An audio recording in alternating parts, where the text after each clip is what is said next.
Front camera. Share the link. Please share the link with us. Sorry. 15 seconds people have watched you. It's going on. Share the link with us. Okay. I'm sharing the link with you all. No, I'll get the link. No issues. हाँ, दैनिक अम्बेडकर वाले में है ना? No, 1 minute. Sorry. So, good evening all. Thank you for joining us. Good evening all, and thank you for joining us on this very important occasion. We will just take 2 minutes to set up our live stream.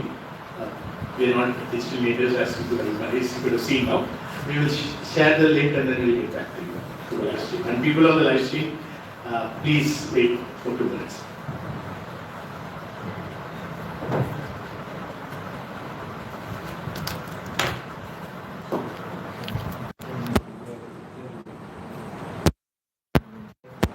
We are independents, but we are not natives.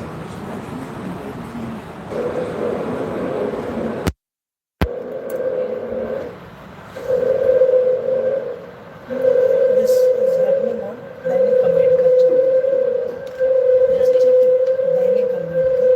Just check if the voice is coming properly. Then I will do this, otherwise it's okay. इधर का पंखा बंद कर दीजिए, please. Shall I send you the link? I got the link.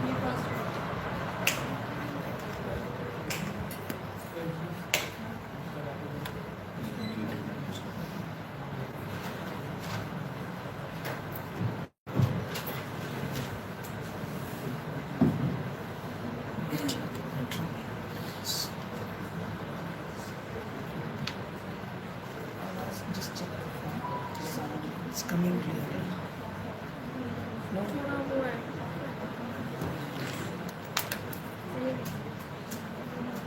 Karthik, you speak something. I'm just checking if I need to put this over.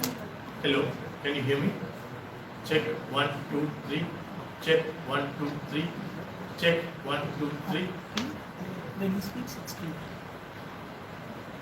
Find the sound. We are going to use this. Now I'm going to use this, see if there is a feedback loop. I'm using the mic. Is it audible? There is no there is no feedback, right? Required? थोड़ा slow है लेकिन ठीक है. But that's okay, fine. That is because of the internet connection.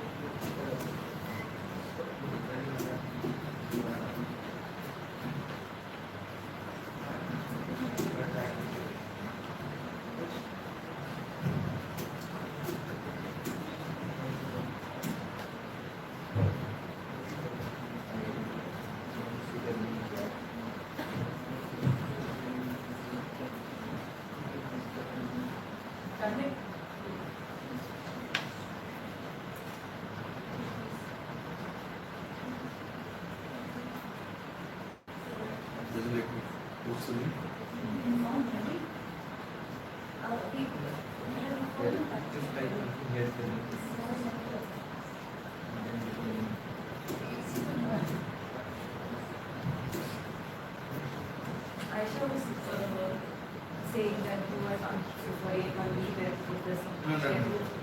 It's YouTube is stopping me from sharing any links.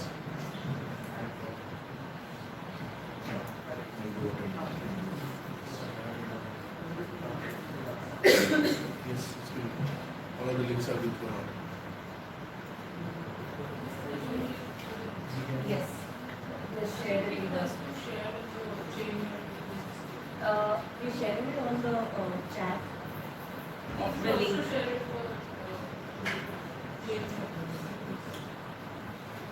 it in the chat of that original link.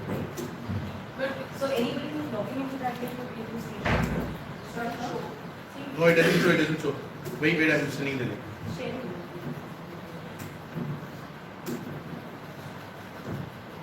Karthik, you could also share it on the JNU Linguistics. I'm not there. Which one? This one? JNU Linguistics or This one? Yes. Yeah. Why supplement link there?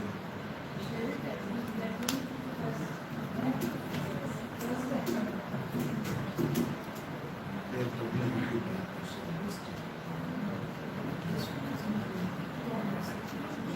No, we just go. Start going on social media, Shah, and paste the link that I'm sending it to you on all of these pages. Share this YouTube live here.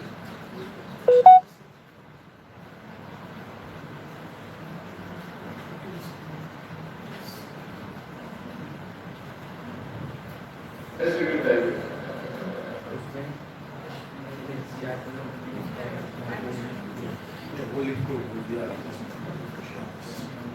You are not but UnReaL-TecE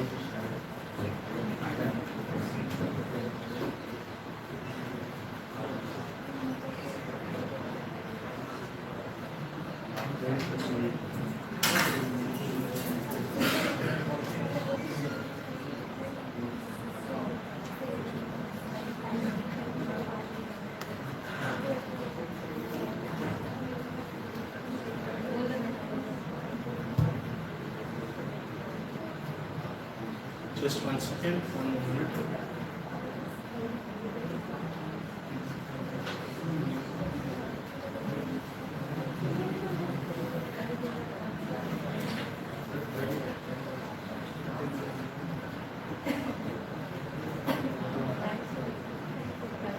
Anji, go ahead.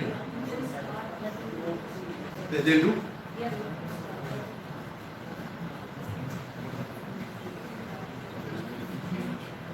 Sir मैं mail कर दिया सबको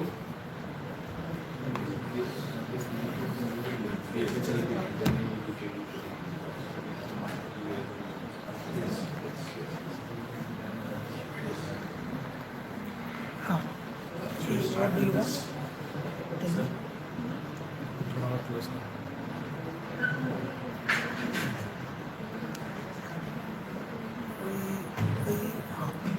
Is this all right?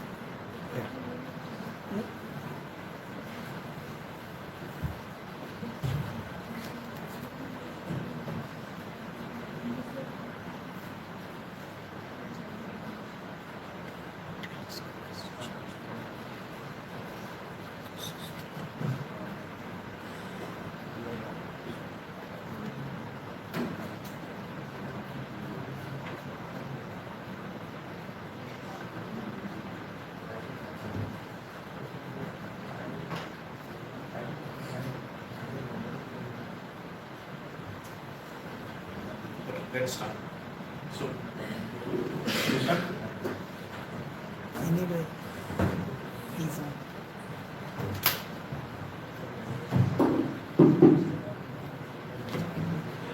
Very good evening all. We are extremely sorry for the delay, and people in the live stream, I hope people from the whole stream have caught up to us. Now, I take this opportunity to, before we start the event, I take this opportunity to thank a few people who have made the event possible. To begin with, I'll start with Boa Senior, whose immortal words have actually inspired us to work on a platform like this. So that's my first and foremost thanks to her, and also a sort of a promise to keep what she has given us live and whole. So second, I'd like to thank Jawaharlal University and the Center for Linguistics, who have enabled us by creating this space and also offering us support for launching the app and also conducting a job around it. So I'd like to thank the chairperson, Professor Kumar Das, then the faculties, Ashok Kidwai, and Dr. Pautam, who was here, Professor Pautam was here on the inauguration day, and all the other faculties who have been immensely helpful for us in all this event. Second, I would like to thank Professor Abbi, who has made it all the way here for the launch.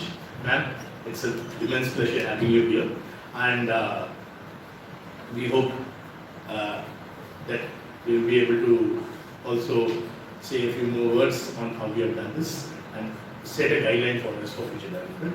Now I invite upon now I like to also thank our YouTuber and future faculty of English department in Bihar, Dr. Dharmraj Kumar, for helping us do the YouTube live stream. And now I invite UnReaL-TecE company CEO, Dr. Ritesh Kumar, to talk a bit about the aspect of crowdsourcing and our idea behind this app. Please.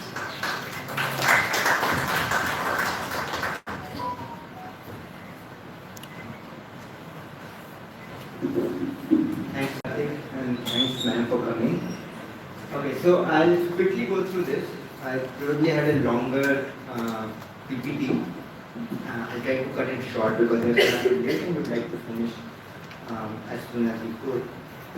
Okay, so I'll just go through some of the background information. Probably you already have this, but those of you who don't know about us, about our company.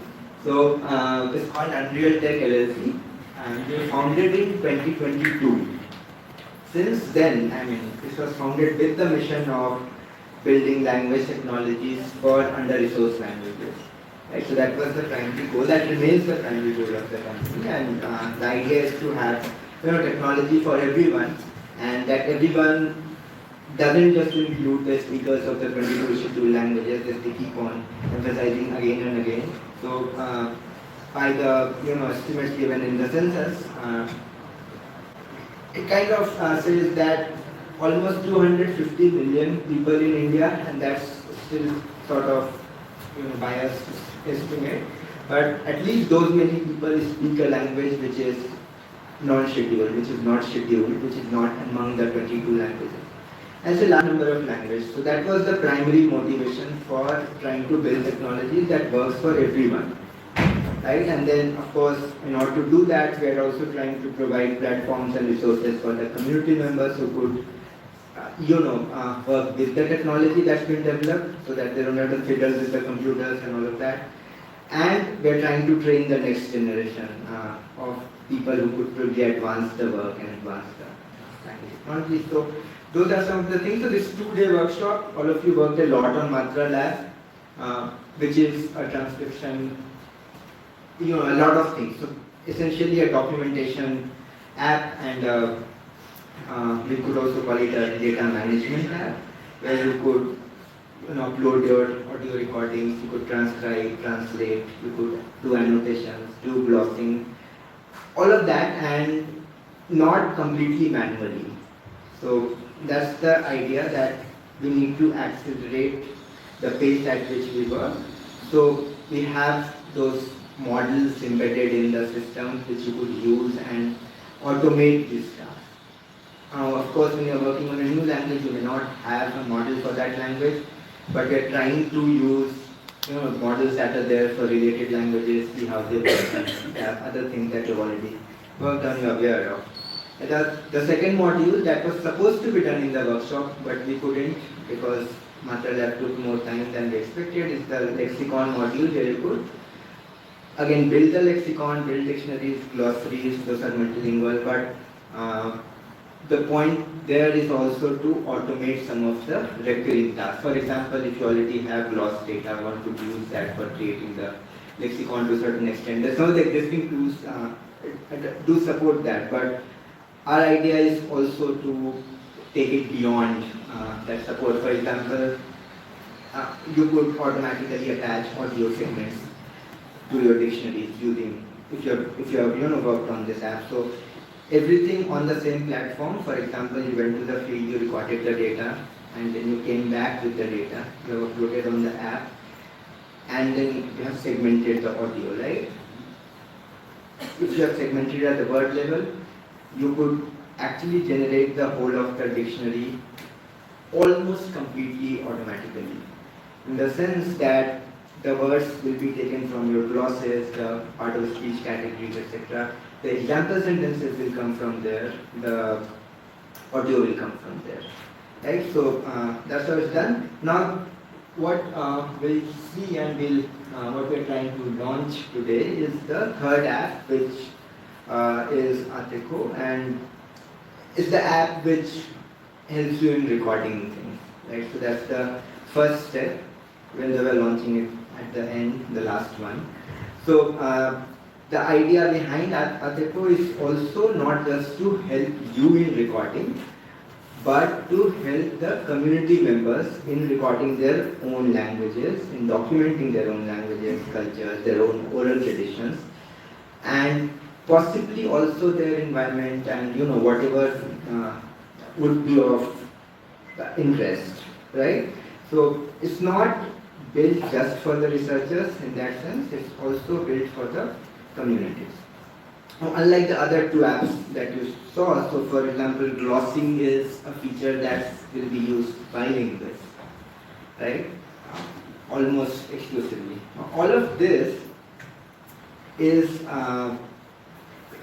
part of our internal project called Boli, where we try and collect data for different languages and different varieties of languages.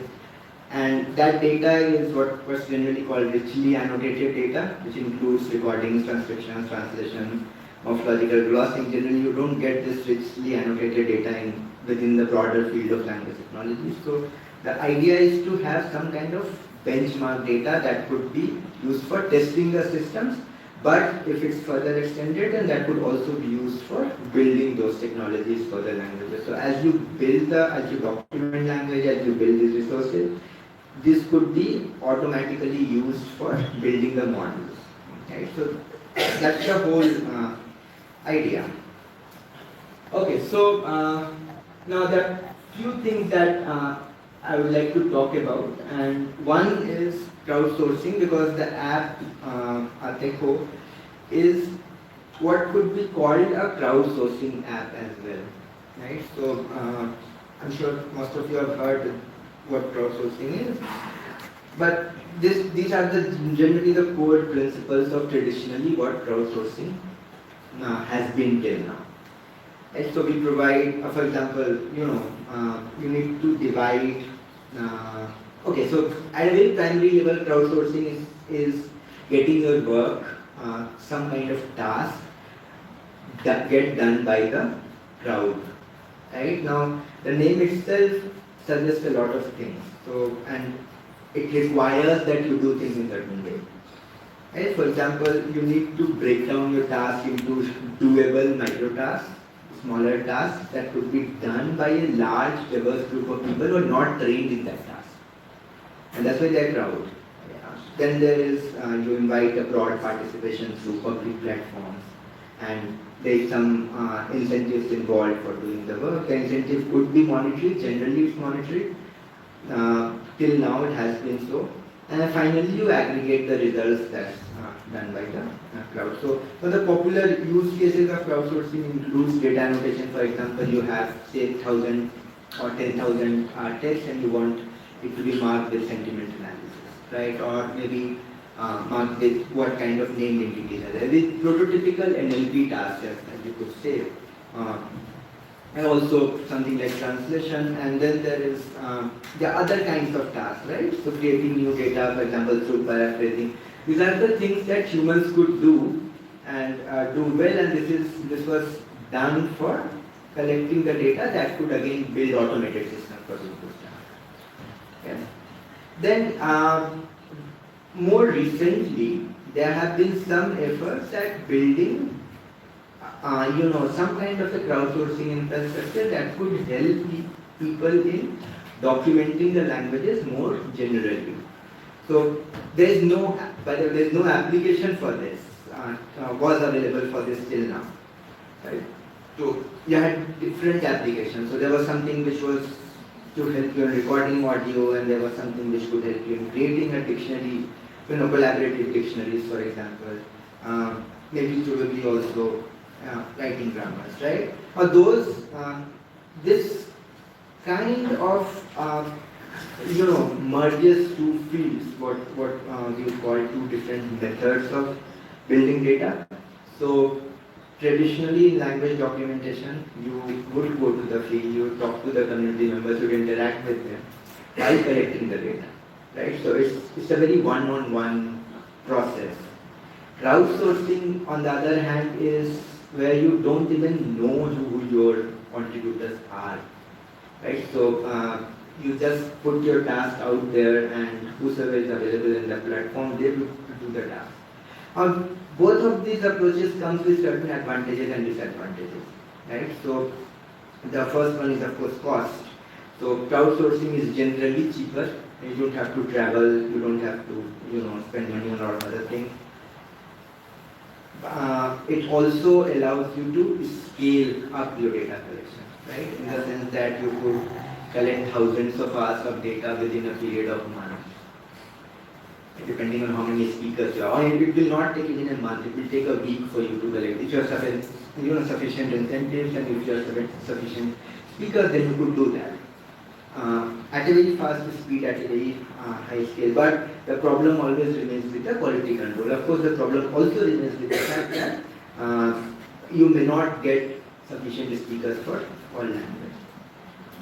Now, the idea behind the app is to merge the two approaches, right? So, crowdsourcing, even though it has been implemented till now where you don't know your contributors, doesn't have to be so. So, new methods have been worked out within the broader idea of crowdsourcing, right? So, this is how things have evolved over a period of time. So, initially, or at the most basic level, you have an unknown individual, a worker who is a part of a crowd, who will provide you data, right? So you give the task, you design the task, and somebody in the crowd, a faceless individual, will give you data. That's the most basic, or the first implementation of crowdsourcing. Then, over a period of time,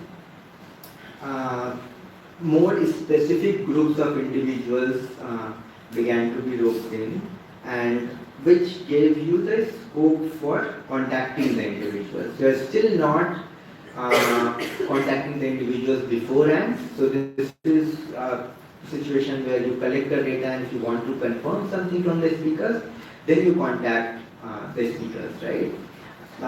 It gives you a scope. The most traditional crowdsourcing thing will not give you a scope for contacting them at all. You don't have any contact details of your speakers. The next stage is where community works as a collaborator and a stakeholder in your project, right? So you work with them through an app, but you are in constant touch with your community members. This is where it begins to come closer to the field methods, right? So where you are in touch with the community members.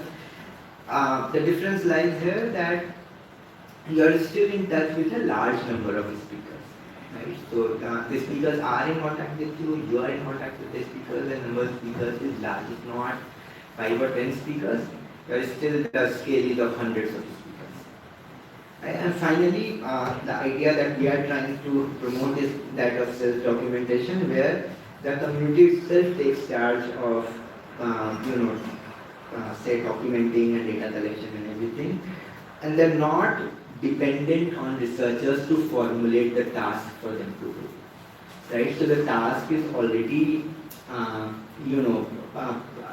defined by the community themselves. So that's what the app Atekho is trying to implement, right? So that has not been implemented technologically. That's what we are trying to implement through this app. So, you see this evolution of crowdsourcing platforms, the 4 stages that I talked about. So, AMT, if you know, Amazon Mechanical Turk, that was the traditional crowdsourcing platform where you don't know any of your crowd workers. Right? If you have ever used, you would know that you just upload a task on the platform, and whosoever are eligible, they will see the task. You fill the eligibility criteria, for example. So, depending on that, whosoever is registered on the platform, they would see the task, they will complete the task. They would probably not know who uploaded the task, you would not know who is doing the task. And for certain kind of tasks, this might be a good design, because you are trying to collect anonymous data and things like that, but it may not work for all kinds of tasks. The second platform, which is Common Voice, was developed by Mozilla, and this was for collecting speech data, essentially. That was community-led speech data. So, in this platform, you will see that there is an option to contact people who have contributed data. Right, so that's the second. Then you have Karya, where you are in touch with your community members directly or indirectly. You have to be in touch with them. So it's not like you upload the task and somebody is doing. You need to go and work with the community. Also, they emphasize a lot on what's called ethical data collection and collaboration with the community. So there are three existing platforms, major platforms for crowdsourcing.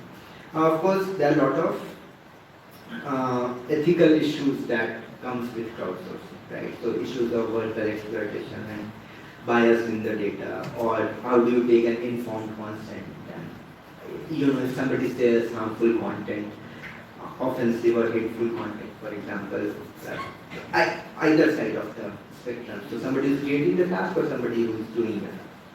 Right? And there's also this big question about data ownership and community rights because if you, in the traditional crowdsourcing, if you don't know your speakers, you just cannot talk about community rights and all of those issues. So we're trying to handle those, some of those concerns in the app, and the fact that it allows community to do documentation by themselves. Of course, with if needed, wherever needed, there is always this assumption that we'll manage to provide some training to them, we'll work with them. It doesn't mean that you leave them in the lurch and just go ahead and do it.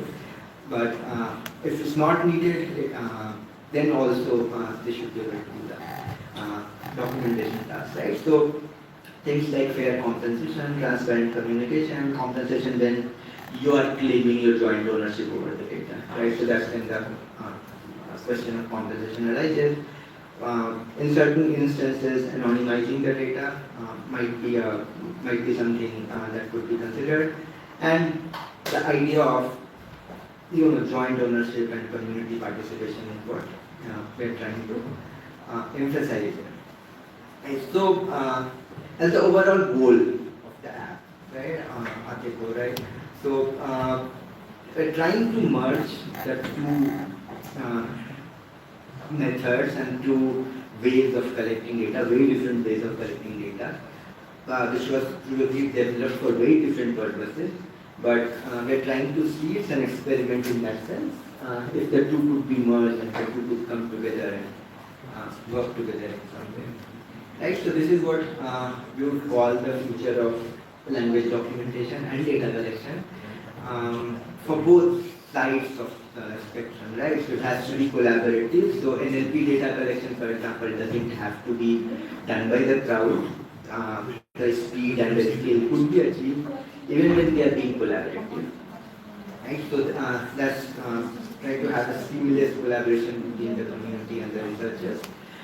And this is the process of data collection is something, or the ability to collect data and to document, to have digital archives, for example, that accessibility needs to reach the community. It doesn't need to remain with the researchers or with certain private organizations, right? So it should come to the hands of the community themselves.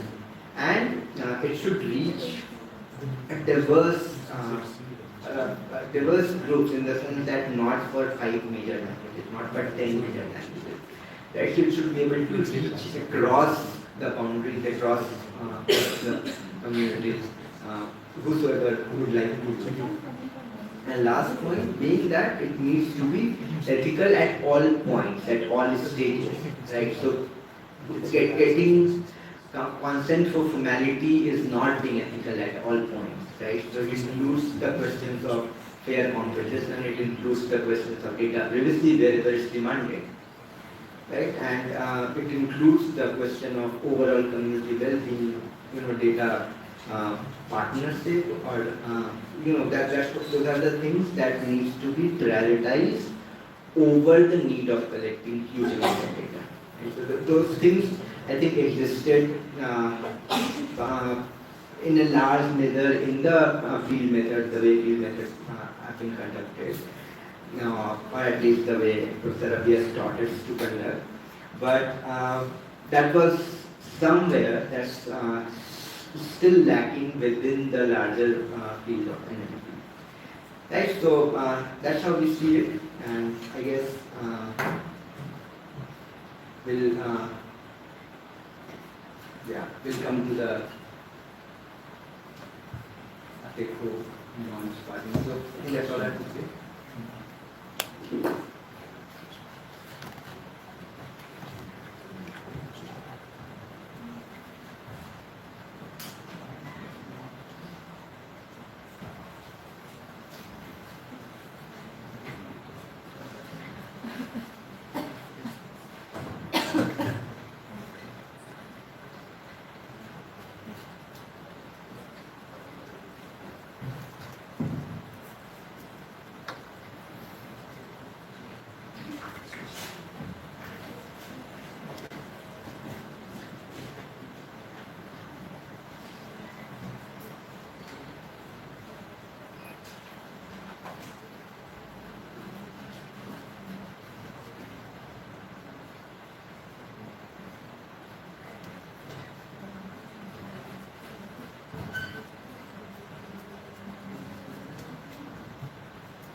Thank you, Ritesh.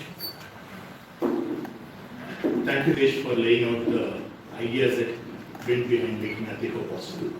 Before we go ahead and launch Atekho formally, I invite upon Dr. Venu Parekh, the Chief Knowledge Officer of UnReaL-TecE, to introduce our chief guest today, Dr. Anvita Abbi.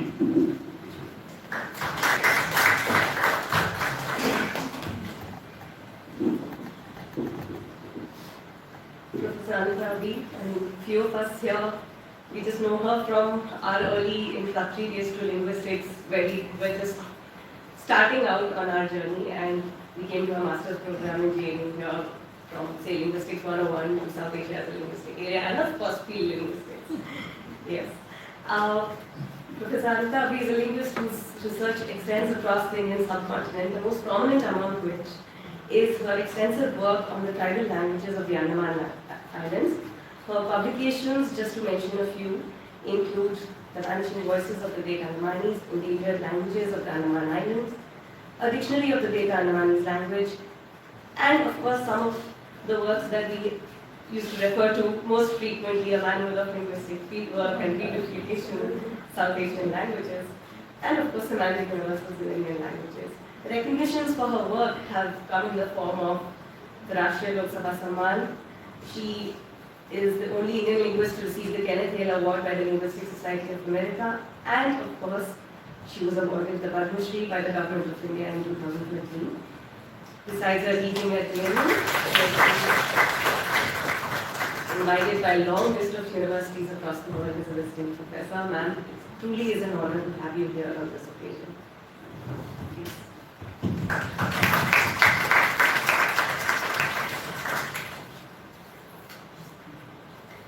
Stay here, please. We also want a photo. And we have to click the button here. So here, this is the button.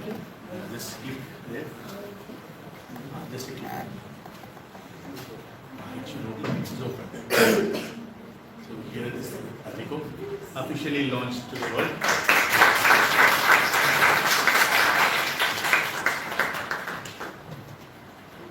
Hello everyone.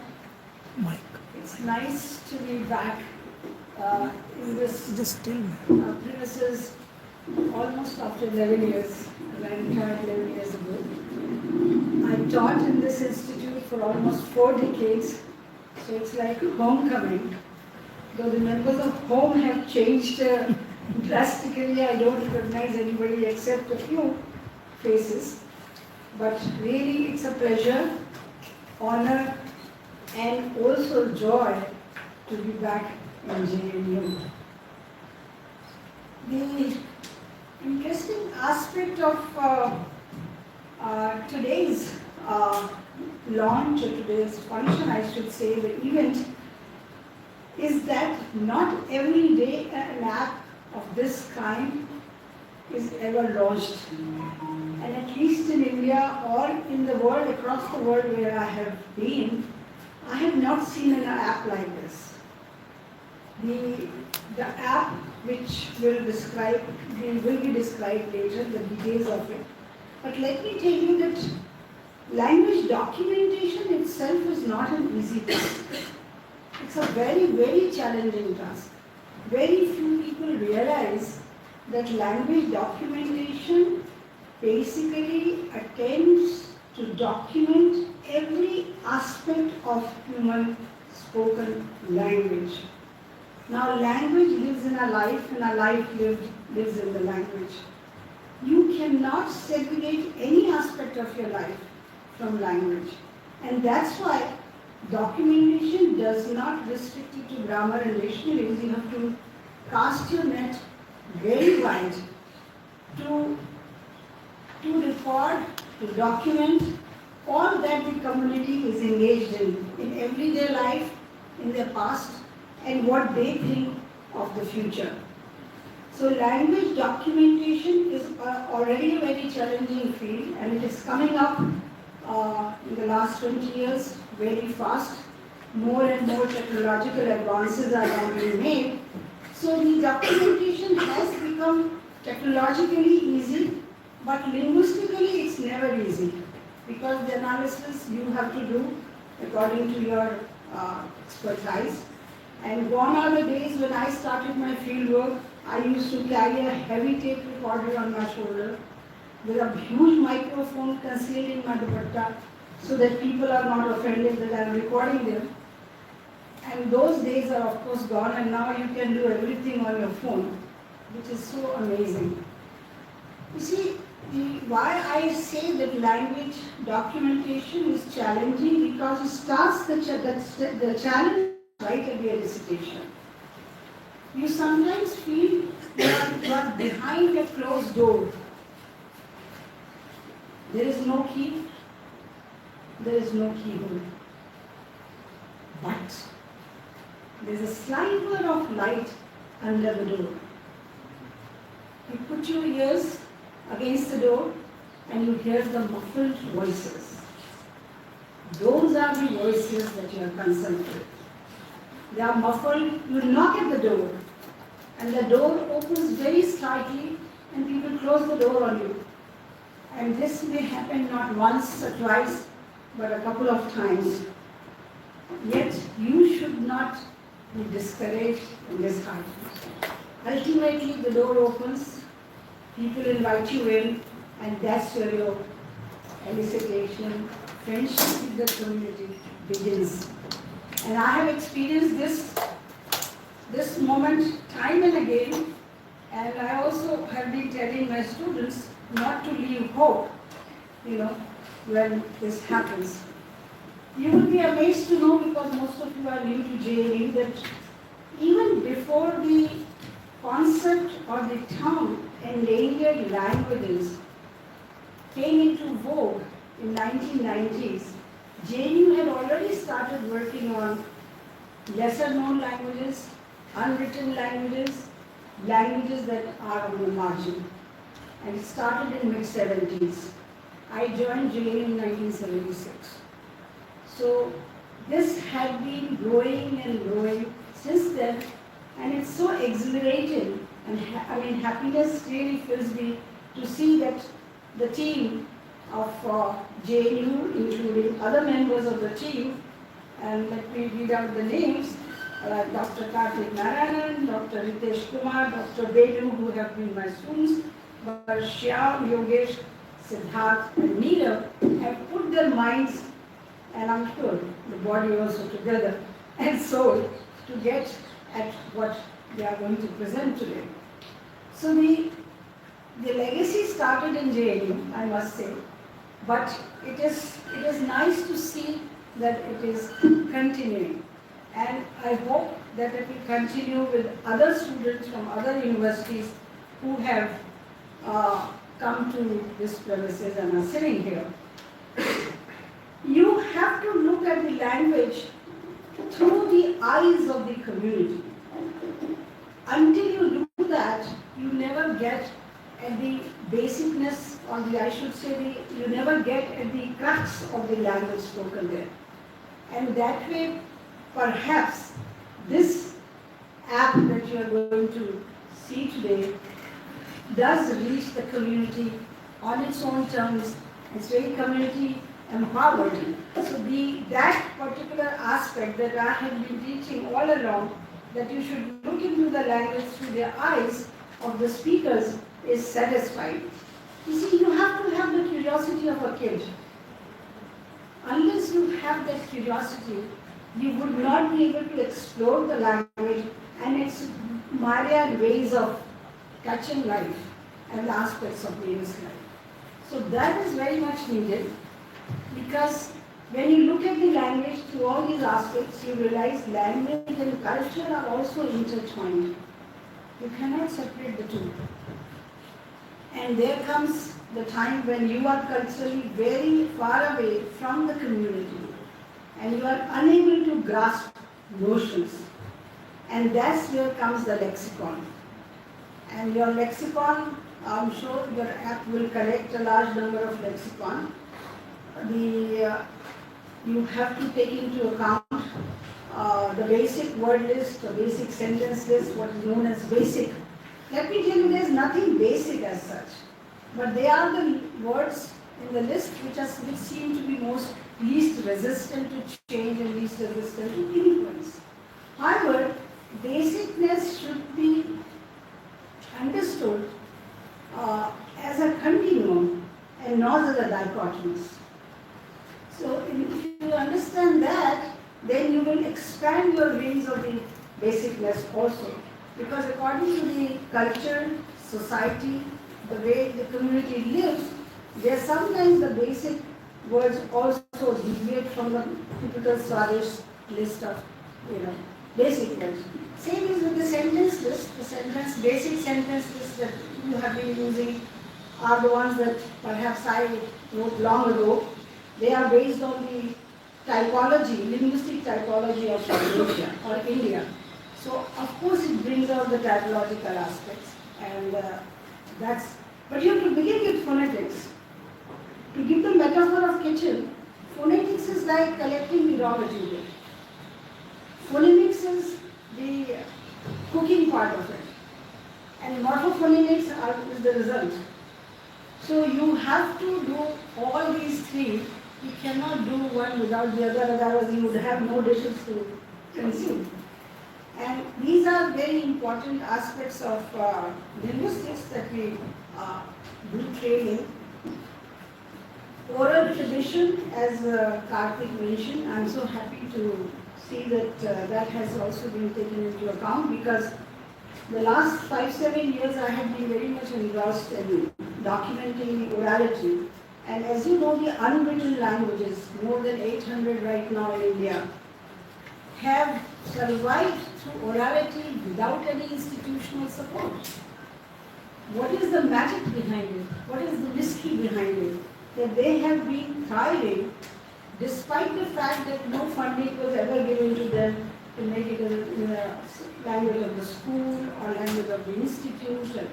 So they have this secrets and mysteries of survival, and these survival clues are imbibed in their language.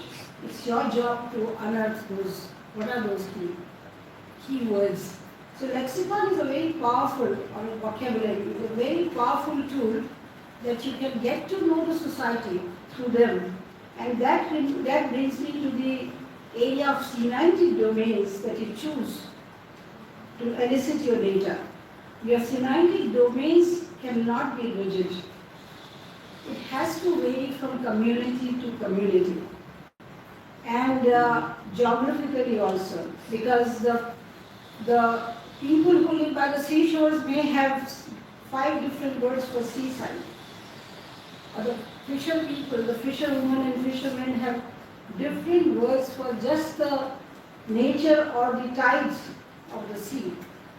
Similarly, people who live in the forest areas, they have, I realize Great Andaman has 6 different words for forest opening itself. So the life that they live in always has some coding.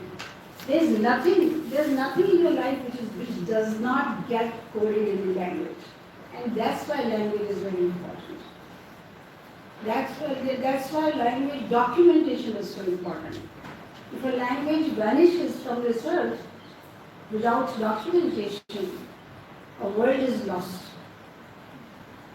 It's the bigger tragedy of language death is the tragedy that we let what is inside the language to die. That's the bigger tragedy. So one has to save that. But let me tell you, those who have misconceptions that language documentation will save the language, no. Language documentation only preserves the language. Language is saved only if you speak it, if you use it, if you extend the domains of use of language, then the language will be saved. Or speak it or sign it if you are a signer, but the language has to be saved through its use. Documentation can help what was in their language or what is in their language. So in case the language has to be revived, that's one way of doing it. And you know, Hebrew is a very good example, though the modern Hebrew that is there certainly is not the Old Hebrew, because when it was revived, it had Russian in it and it has other words in it of other European, East European languages. And so, but the Hebrew is there because the community wanted to revive it, because there was huge amount of documentation. I also a adjunct professor at Simon Fraser University, and I have in my class, I have students drawn from the First Nation speakers, that means the American Indian languages, and I realized that the third generation or the fourth generation of American Indians want to learn the language, which their earlier generation did not want to, and their earlier generation was made to forget it. But this current generation wants to learn it, and the helping hand comes from the documentation. Some of the languages are so well documented, their narrations are transcribed and translated, their grammars are written, the dictionaries are written, although it's little skewed, because they are written through the eyes of European linguists. But it's our task to look through those data all over again. So I'm very happy that this revolutionary app, in fact, in a way, which combines quite a few aspects of language documentation, is going to be launched by this team. It is their incessant hard work and devotion that has come to it. I wish I was younger and it was available when I was there, because I can see the advantages of it. I'm very happy that you all thought of naming it Atekho, because Atekho in Great Andaman means speech or language, and A is the body division marker, which means something to do with the mouth and its orifice. So something which you speak naturally comes out of your mouth. So A is there, which you can think of it is a prefix, but if you don't understand what a prefix is, consider it as a prefix. So it's prefixed by a body division marker for mouth, and Tekho is speech. So I'm very happy that you thought of, and believe it, they never consulted me. For me, it was a surprise that they thought of this name, and I really hope that you carry the message of Boa Senior. And she used to say, "Pakad ke rakho, jane mat do." We'll show that video. Yeah, this is why she was so keen that she was the last speaker. There was no one to talk to her.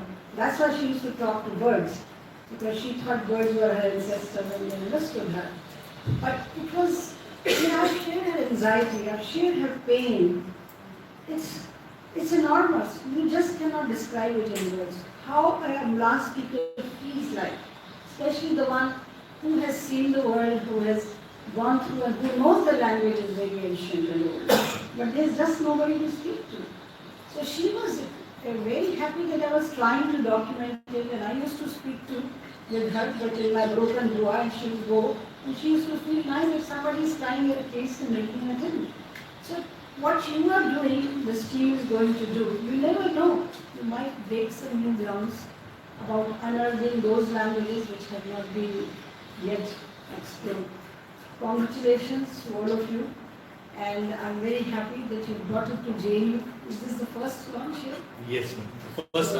First official launch and workshop. Okay. So you are lucky, I'm sure. You all must feel fortunate about it. You are really lucky.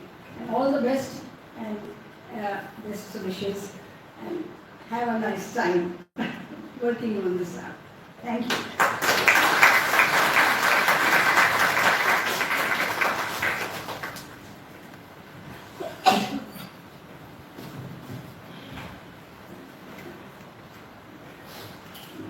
Thank you, ma'am, for those encouraging words and for always being with us and shedding the light ahead as we march on in this very dark world.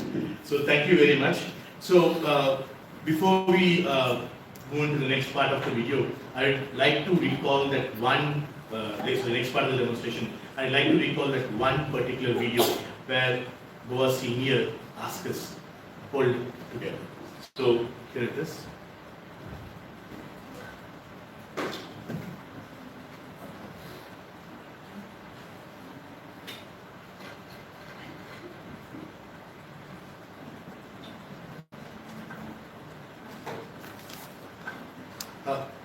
So before I go on to show the video, I believe it is Dr. Alok who's in the video. Yeah, Dr. Yes. Alok Das. Dr. Alok, yeah, Dr. Alok Das recorded this video. And in this video, Boa Singh, as ma'am says, expresses her anguish, her pain, and also her hope that while I may go, what I'm giving you, hold on to it. So that's the video that I'm going to show it to you. Please, I hope you will be moved as a generation of linguistics. She translates her great Andaman and go in Hindi also. Yes, yes, yes. So Andaman and Hindi.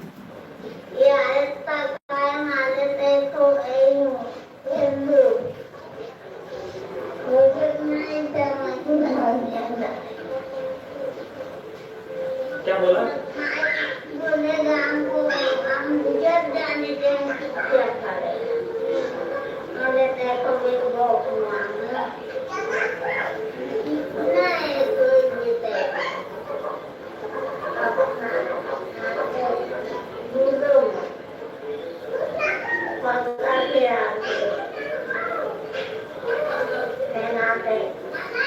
मेरा paper बताओ.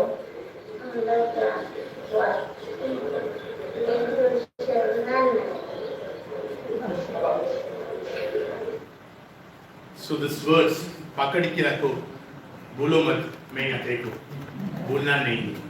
That's exactly our first phrases. कुछ छोड़ना नहीं. And that's guiding us to think about this app in the sense that we have developed it. So just a few confirmation before I start with the demonstration.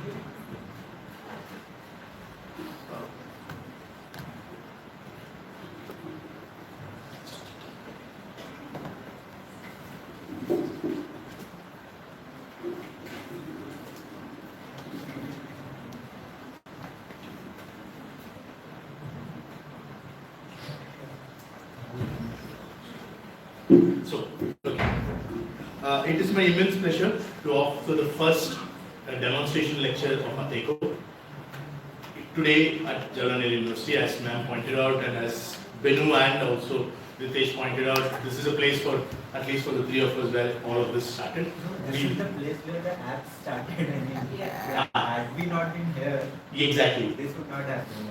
Exactly. So this video is not the first time you're seeing this. Also, ma'am, all the other team members, they are kind of your students because they are all my students.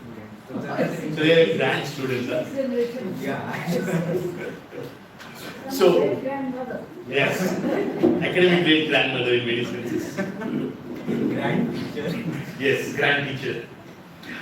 So with that, we are making it clear that it is Boa Senior and ma'am's interaction with Boa Senior, and it is this institution that has made the development of an app like this possible.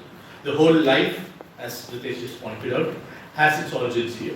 So before I move into the app's nitty-gritties, I'll also take a few seconds to reminisce how we developed this app. So I hold here the book on which we do the first app layout images. So this is the book that I've been handing out, taking photos and sending out, and then trying to design the app. So this book was part of an online discussion that three of us, like 8 of us had, sitting in different parts of India. Again, one in deep south in the Madurai, other in Bangalore metropolitan, another in Delhi, another in Agra, another in Kanpur, another in where is Saurabh? Balia, and other in Both of them are. both of them are in Balia. Saurabh and Siddharth are in Balia. At that point of time, Shyam and Billy was in Hyderabad, and Neera was somewhere in Delhi and JNU. No, Neera was in Delhi and Kanpur. Agra, but I was not sure where he was at that time. So this app, in many senses, then came out of multiple discussions on how we would want to replicate the fieldwork experience on a mobile phone. So we know the crowdsourcing platform exists, and we know there are several ethical issues with crowdsourcing platform, especially the aspect of community ownership over data. So that sort of a departure is what we are trying to present here.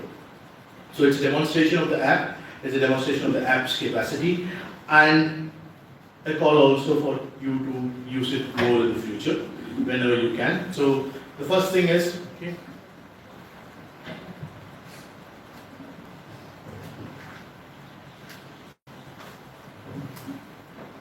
what you're seeing here is the sign-up screen of Atekho. This is a very minimal requirement. So what we have done is the app's target. Before I start about the app, before I go into the app's target. Who are the people who are going to be using this app? As we pointed out, this is a platform for collaboration and also for self-documentation.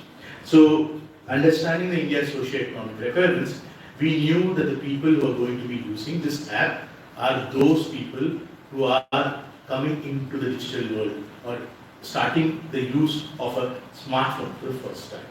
So, two things then are a challenge in front of us. One is creating a community, or rather putting the community back into the crowd. So the crowd is random.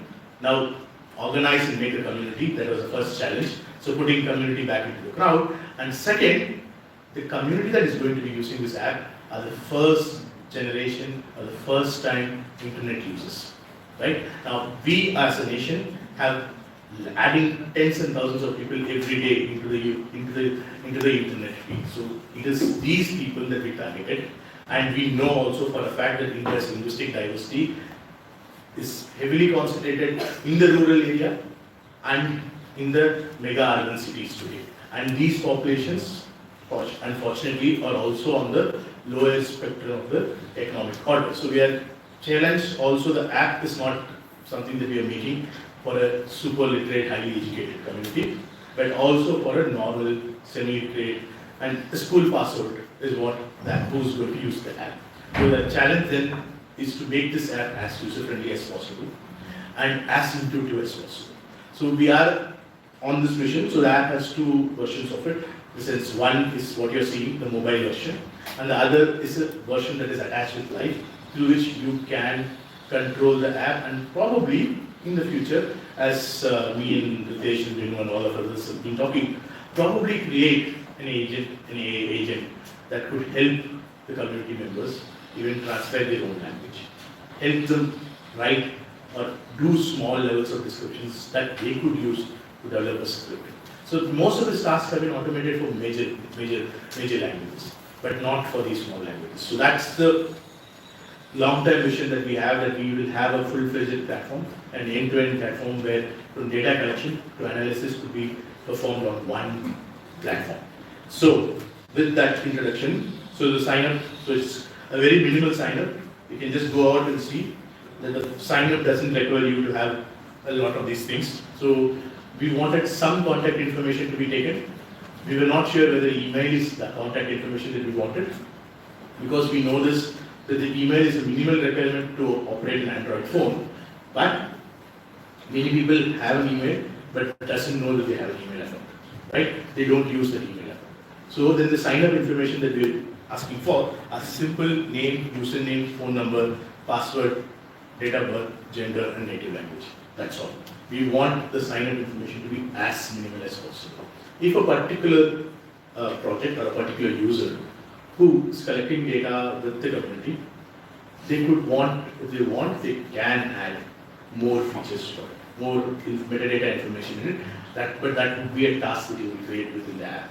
Right now, for this is the only information that we are asking for. Now, I have one account that I have already created, so I'm going to go back and use that account for now.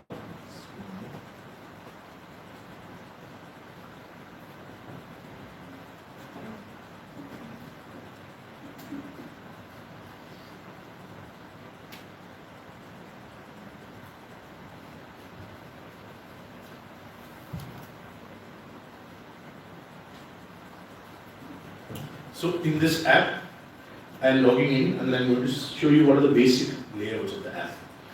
I'm also going to change this view to something that looks closer to a phone.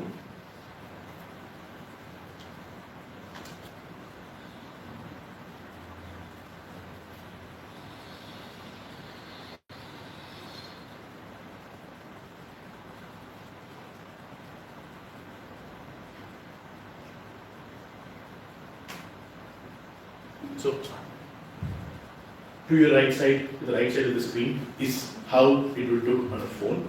On some phones it is much nicer, on some phones it is slightly aspect ratio is attached, but on an Android phone, it looks good, so you can have a look at it later. Now, what you see here are the basic things. Hello, yeah, just switch off the light.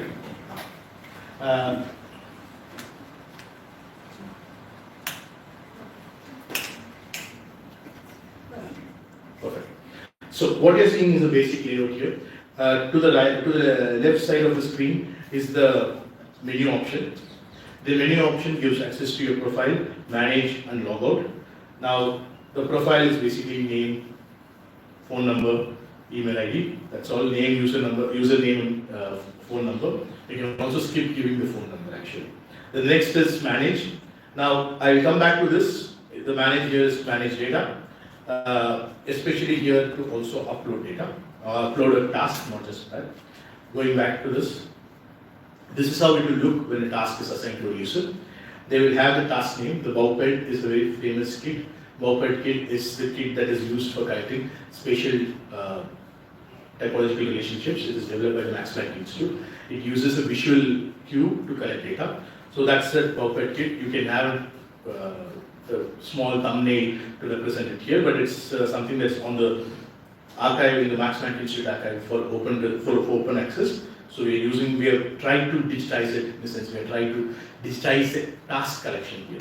So this is a picture translation. So they will be basically shown a picture, and you will be translating it. What I have written in picture translation, I can write it in any language possible if it is in Unicode. The script has to be in Unicode and can be in any language possible. We're not just saying Indian language.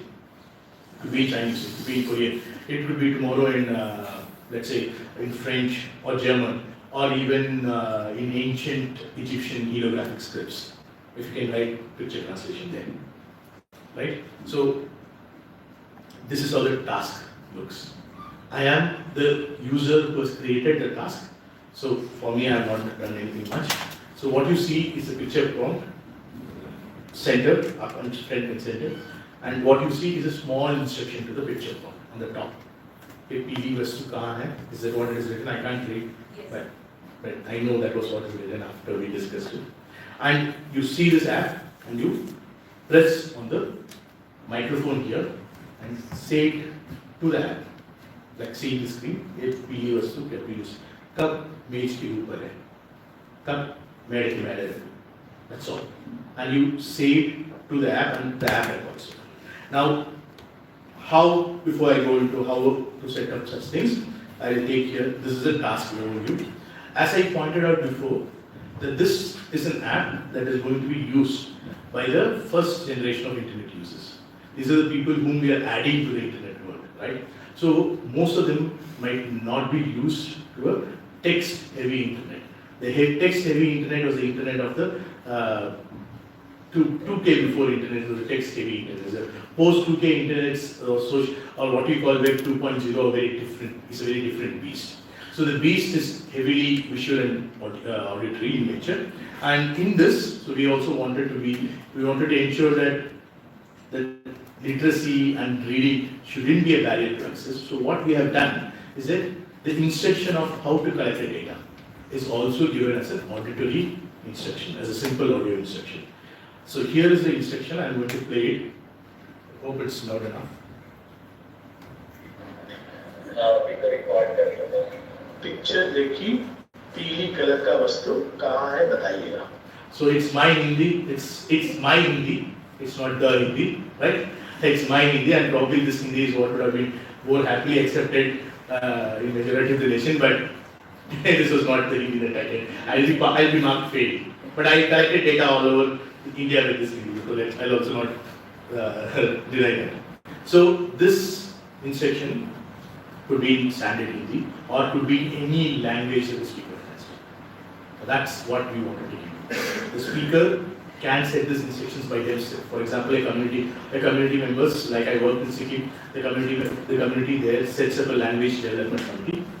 And the language development committee has either one linguist or a language person who has done language masters in language as its head, and that person undertakes things like developing script, undertake things like making a dictionary. So this is not just for Sikkim. a unique phenomenon for most of the Northeast languages. I'm sure many of them can know. So there's Bodo Sahitya Samiti, which was once, it's now a very important body in the Bodo culture, but that was once a community-led effort. So community-led efforts have developed the languages. So the community members can use this app to set their own task and circulate it among themselves without our involvement. That's the idea, and that's what we're trying to present here. So we know that this task is a picture translation task. They have to see the picture and give the audio response back, right? So what should be the sample response? How should the response be? That's a question to be asked too. So here is the sample response. Beta कब table के ऊपर है? So this is what we are expecting from the person. So as Ritesh pointed out, breaking the grammar gathering task into small portions and giving instructions in simple, understandable terms. This is not your terms of conditions that runs into several pages that none of us will ever read. This has to be very simple that everyone can understand, right? Now that's what we are trying to implement here. It could be bilingual, as we pointed out, the textual information could be bilingual. I can also make the audio information bilingual. So this is how you create the task.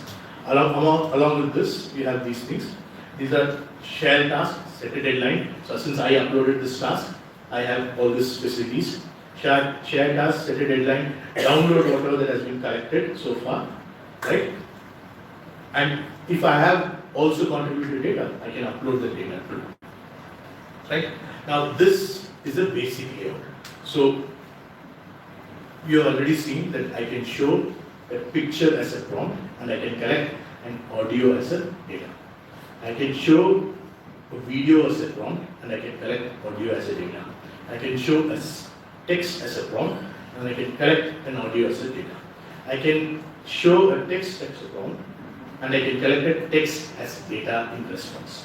The same, it's a multimodal data collection task. So I can collect text data, I can collect image data, I can collect audio and visual data too, all running out of your mobile phone's browser. Now that's where the next thing in making it accessible lies in. So an application requires us to build all this into a very heavy package that then has to be downloaded and kept on your phone. Okay, and the data that you record also will then be stored on it, and you need a very good internet to share this data back, right? So all this then requires a phone that is very good, but that's not the phone that we often find in the market. We find cheap phones where the space is limited, right? All of you have been scrambling to take one or the other app, even if you have 128 GB memory in your phones, because the phones take a lot of space. So a lot of these applications take a space. So then our question is, or our attempt is, why should I add one more MB to the user's phone? Why can't I just run it out of the web application? So the idea is to have a progressive web application that will work both on the phone and on a laptop, and use it on a laptop without any trouble. So this is running out of your phone, out of your browser, and there is no any other better way to do it. Whatever permissions you have given to your browser, that's enough. So the layout, however complex it may be, is simply out there on your phone's browser. So that means if you know how to do Facebook, you should probably be able to learn this as well. So that is what is another thing that we have tried to implement here. Multimodal, very simple, running natively out of the browser, okay, and very intuitive layer. So the very big blue icon with a microphone phone, with a microphone icon, with the microphone slid out there is obviously understandable. If not, we can tell you, just press the recorder below. A photo, we have a camera icon there. A text box is there. They have to type it through a keyboard, but that's the setup, right? Now, I will log into another account and I'll try and show you how this task is when another user uses it. But before that, I'll show you how to set up this task, how complex it is to make this database, so that I can show you what we are trying to achieve there too.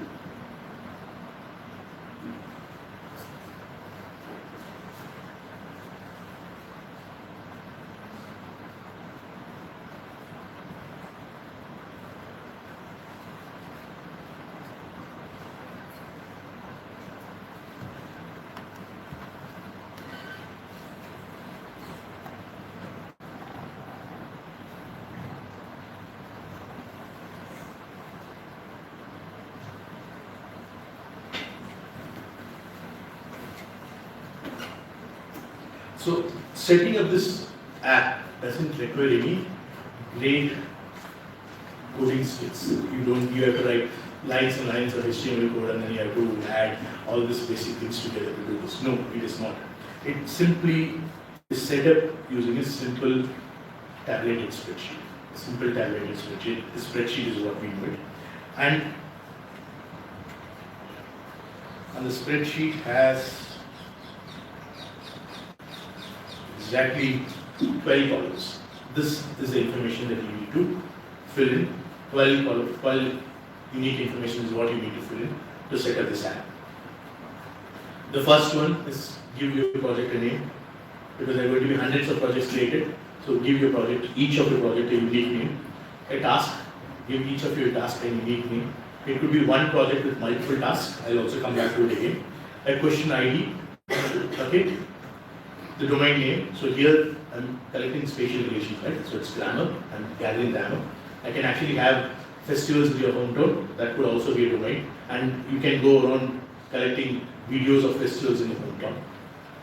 Illustration method. This is a picture-based illustration task. It could also be semi-structured illustration, like please go ahead and take a video of a festival that happens at your home, right?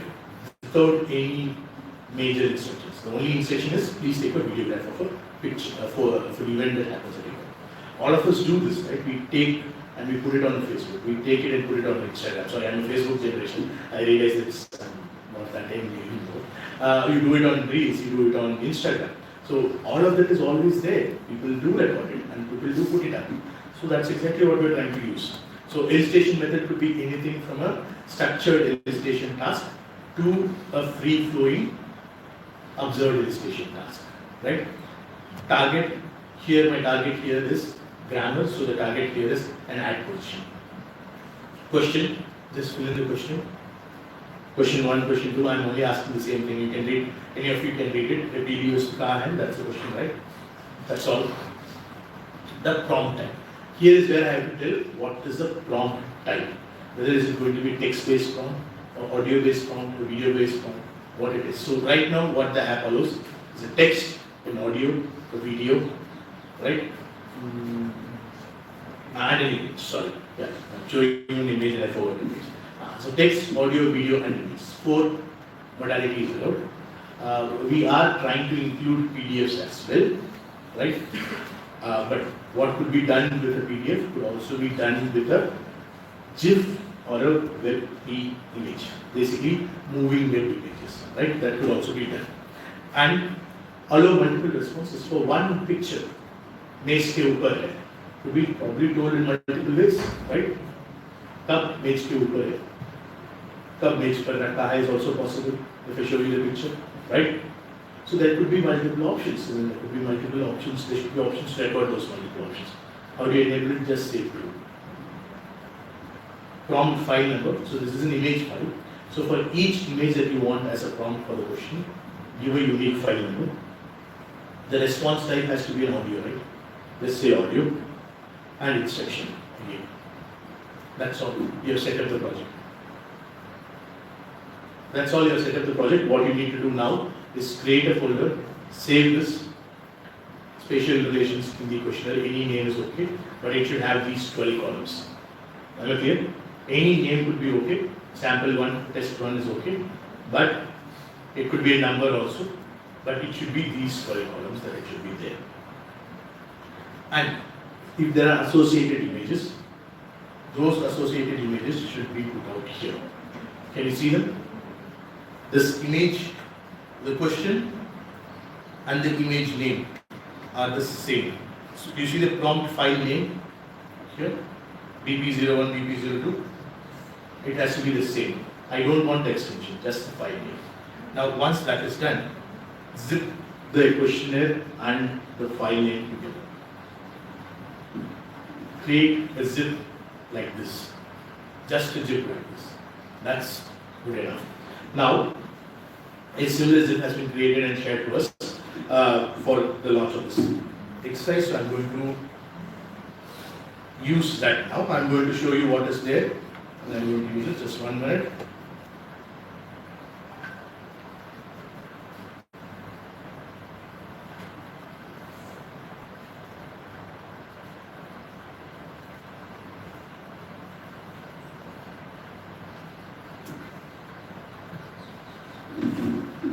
I believe you can see the screen. So this is a zip file that has been constructed for today. It's part of a questionnaire for Oli. What we are going to do is we are going to upload it here. So as you can see here, it has the questionnaire form again, and the audio prompt. These are audio prompts and these are image prompts. All of this is here. The only thing that you need to do is go to your app, go to overview, come out of the task.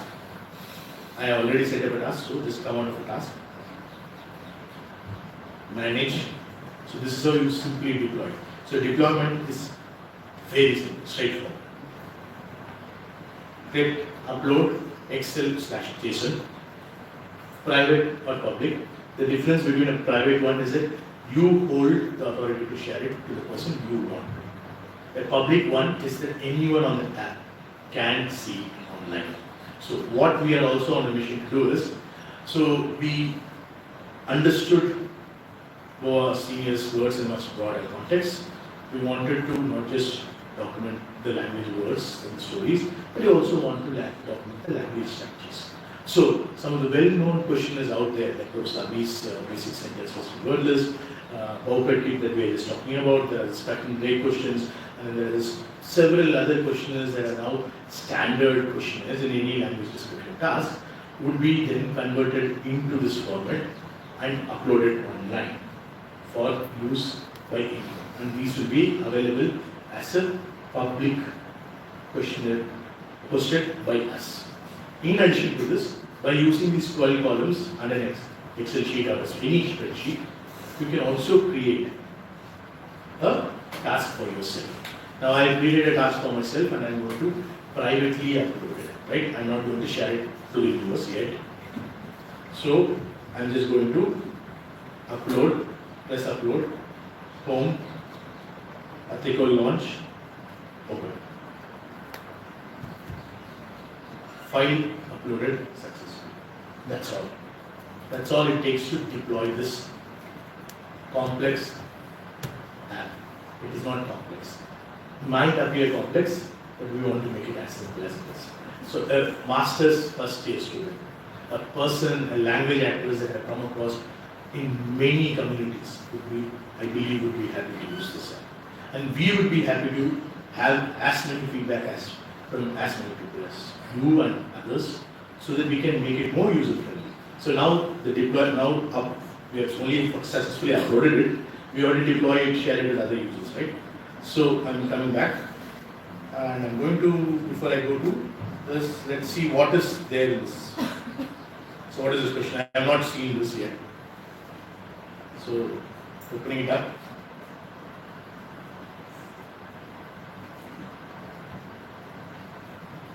So this is the project. So Holy Test 7, sorry, but it's fine. It is the things that we are trying to correct are there are several tasks in this. Look at the task names. Speech translation. You are hearing a speech prompt, listening to it, and translating it again into speech. So what is called as parallel focal corpus could also be collected out of this. That's exactly what we are trying to collect here, parallel corpuses, right? Speech narration, open narration. Narrate anything, anywhere from the life cycle event. Okay, the questions are both in English and in Hindi. What are the differences one is related to? Sorry. Related to the birth of a child methodology. So Margaret Follis, a very important scholar from Australia, has set out to develop a sort of a oral morality questionnaire, sort of an indicator on what are the various domains of life in which morality plays an important role. So taking that as a base, we have created such operational questions to elicit information, narrations from the informant by offering very minimal instructions.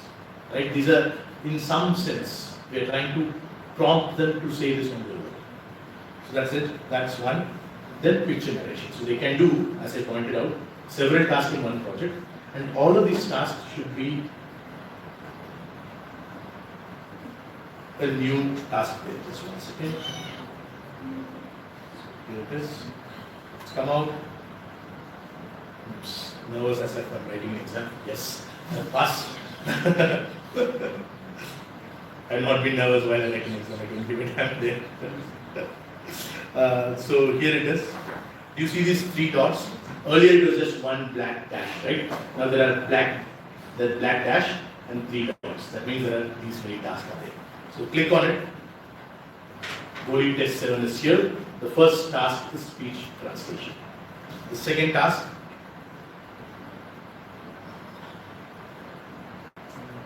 body test 8. The project is part of the task ID is, and this speech narration. Speech and open. Speech and narration.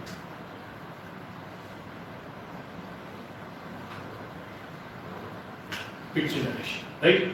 Now, before I go ahead and share it with this, I am the first one, I am the one who's managing the project. So I click on this, look at the overview, and then I can type instructions here. So this is the instruction I'm typing. Please just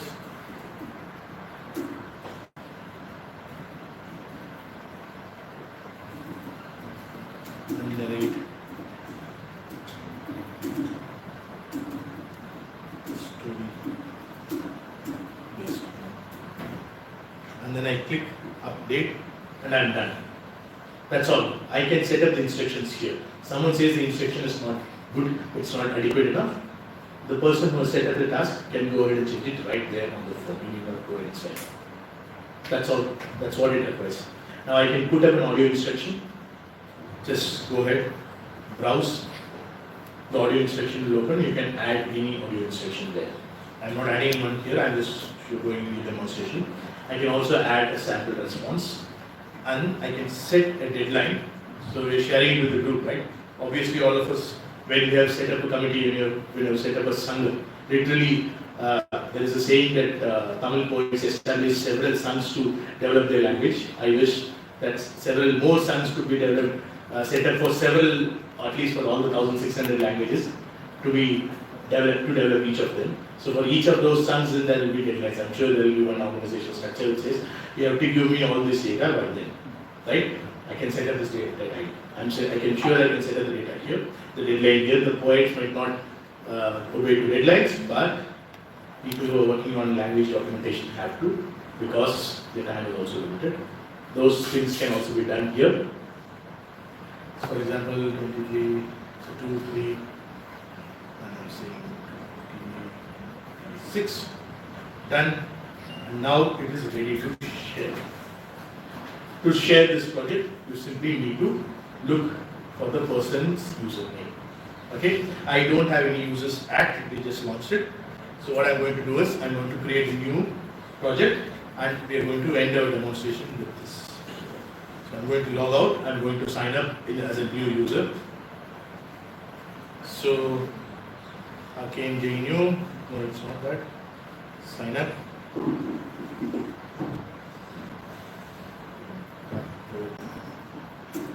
Test.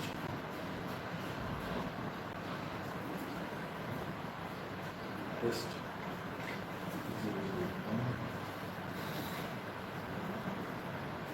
Phone number could be any 9 numbers. Leave it blank.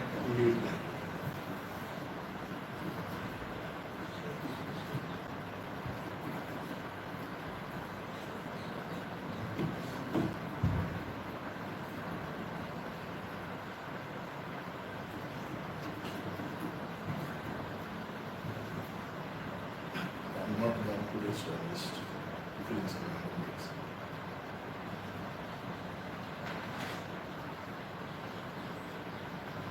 It's up to you whether you want to save your gender or not.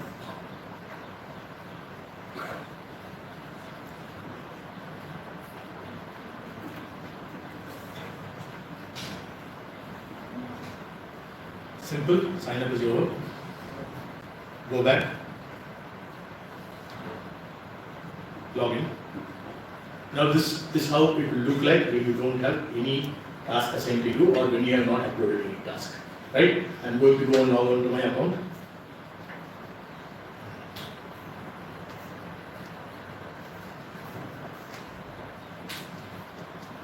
And I'm going to share it with test user.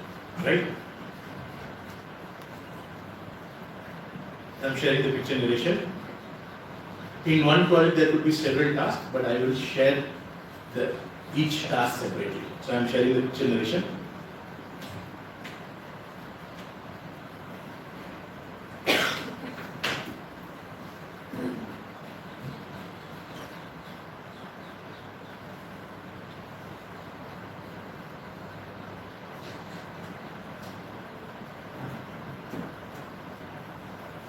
The task has been successfully shared with test 001. Test 001 had a blank screen, right? Let's go and check it.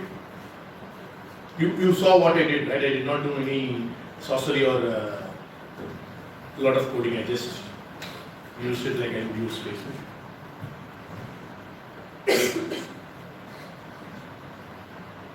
The body test 9. Ongoing task is picture narration has been assigned. I have to go and see and do what the overview tells me. Please look at the picture and narrate a story based on them. Okay, let me look at the picture.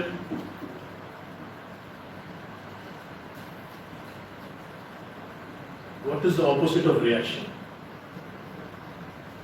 Work, labor, drudgery, sadness, sorrow, occasion, unhappiness, profession, recreation. Oh, what is the happiness of recreation? Sorry, I read it wrong.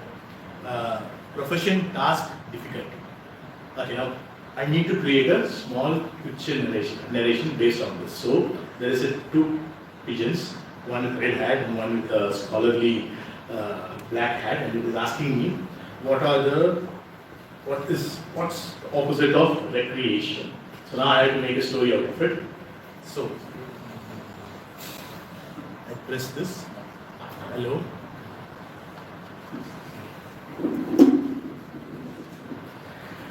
ரெண்டு புறா பேசிக்கிட்டு இருக்கு. அதுல ஒரு புறா சிவப்பு தொப்பி அணிஞ்சுக்கிட்டு அது படிச்ச புறா மாதிரி இருக்கு. அந்த கண்ணாடி போட்டு புறா கிட்ட போய் கேட்குது, ரெக்ரியேஷனுக்கு ஆப்போசிட் என்ன அப்படின்னு. அதுக்கு அந்த இன்னொரு புறா படிச்ச புறா ஒரு கருப்பு கலர் தொப்பி போட்டுக்கிட்டு ஸ்காலர் மாதிரி பிரெட்டை கழுத்து தொங்க விட்டுட்டு என்ன சொல்லுதுன்னா, work, labor, drudgery, sadness, sorrow, occasion, unhappiness, profession, task, difficulty. படிச்ச புறா மாதிரி இருக்கு. அந்த கண்ணாடி போட்டு புறா கிட்ட போய் கேட்குது, ரெக்ரியேஷனுக்கு ஆப்போசிட் என்ன அப்படின்னு. அதுக்கு அந்த இன்னொரு புறா படிச்ச புறா ஒரு கருப்பு தொப்பி போட்டுக்கிட்டு ஸ்காலர் மாதிரி பிரெட்டை கழுத்து தொங்க விட்டுட்டு என்ன சொல்லுதுன்னா, work, labor, drudgery, sadness, sorrow, occasion, unhappiness, profession, task, difficulty அப்படின்னு சொல்லுது. Any Tamil speaker here? Anyone who understands Tamil? Okay. So, okay, narration. So I'm done. I'm not happy with this narration, right? Let's say I'm very unhappy with the narration. I can go ahead and record it again. You see this button? Huh? I can record it again. I'm speaking and I suddenly cough. I will just do it. I'm not happy. I can record again. There's a record again option, but I'm not going to do it. I want to save time. Now I want to have one. There's something else I can tell about this. Okay, fine. Add another. I can add another story to this. Now all the stories, all the thing that I have to say is done. Then I go back to overview, and there is an upload button. Right now, first the person who created that task shared the task. I did the task, and what I should do? Complete the task, send it back to you. So I send it back. All new recordings uploaded successfully. So now here, what is happening is, app is like a road, right? It is traveling, the task just travel between two people. The task and response just travel between two people, and the road is what we do. That's exactly what we need here to build a community. We are creating spaces that could be connected, that could connect with each other. So we are exactly trying to do that. We are trying to create those basic infrastructures that probably would be adopted by some of you to create those networks of connections. So I am going back and going to download this, and I will hopefully have my data there. And with that,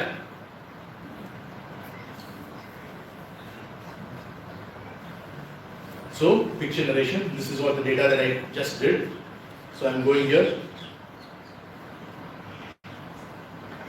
picture narration, going back to overview and trying to download. So the narration is there, I'm downloading it. Test 001, who gave the recording, right? That has to be known. So test 001 has given me the recording. So it has a folder created, go into it. Here is the metadata and here is the verify. So we heard, but I can say again. Sorry, it's not loud enough. Wait. ரெண்டு புறா பேசிக்கிட்டு இருக்கு. அதுல ஒரு புறா சிவப்பு தொப்பி அணிஞ்சுக்கிட்டு அது படிச்ச புறா மாதிரி இருக்கு. அந்த கண்ணாடி போட்டு புறா கிட்ட போய் கேக்குது. Recreation, opposite end. So I'm just stopping here. Okay? You just listen to it. So as I pointed out, communities are about connections. When people feel connected, a community is born.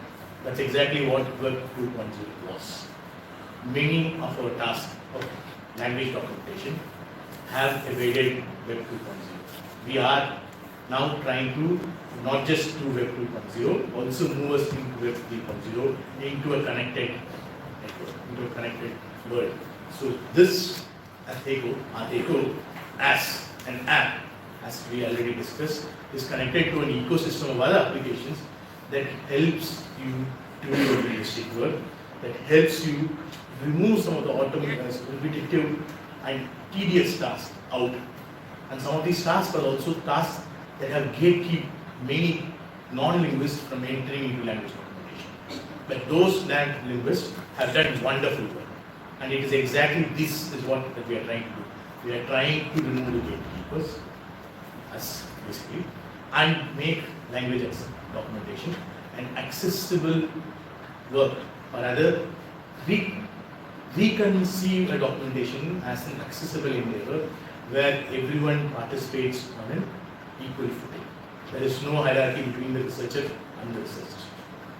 It's all about connections, and we want to make those connections. And Atekho for us is about making those connections. Those connections that will hold on to a language, to the words in the page.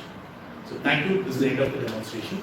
I now ask Sham to give a vote of thanks, a brief vote of thanks for this. There is tea is outside? Yes. So the vote of thanks is just a formality now. After tea, we can have a discussion where you can share a lot of feedback. We don't want the tea and the kachori to go cold. Samosa to go cold. Sham. So on behalf of UnReaL-TecE and team UnReaL-TecE, I thank Abbi ma'am. A special thanks to people who are here and you people throughout the workshop. So last year in November we conducted the same workshop. Some of our here I can recognize some of the cases. So that time we did not turn up with this much. We had that live application and we're using some other integrated app for this. Right now we have this our own in-house setup ready. Ready in the sense that we can use right now and record and then fetch data, or we will soon integrate it to live application at UnReaL, so people can record and then fetch data to live and then do. Last time also we were about to just uploading and fetching. There was no integration of these automatic models there in UnReaL. This time I think that makes sense what exactly we are doing and what is the need of society, community, and as linguistics, community, humanity, and other streams as well. So a special thanks to Rudraksh, who was right now I don't know he's here, yeah. So he arranged all of the stuff out of the way, and yeah, Rudraksh, special thanks to you, and special after that I want to thank our CEO, who just these days is trying too much here to there, presenting the things and last day he was, last day he was in CL. Now in the night he landed here and then display, launch this app, and this is a great opportunity provided from center to launch this app and then conduct this workshop. And I think we are here for more 2 days. If you have any doubt, query, or need help in anything, please reach us. And we have to standee outside this room. So there is a Bori project is there. I think you got pamphlet also for that. If you people are willing to do some work for your language, then please contact us. We have some open internship for that under this project. So I will not take much of your time because he is waiting for you. Thank you again, all of you. So before we just turn on the light, stop there. So before we go for a tea, ma'am, do you have any quick comments that you would like to share? Not much, except I was quite impressed with that it has generated automatically. Yes. You don't have to work on that. No. So only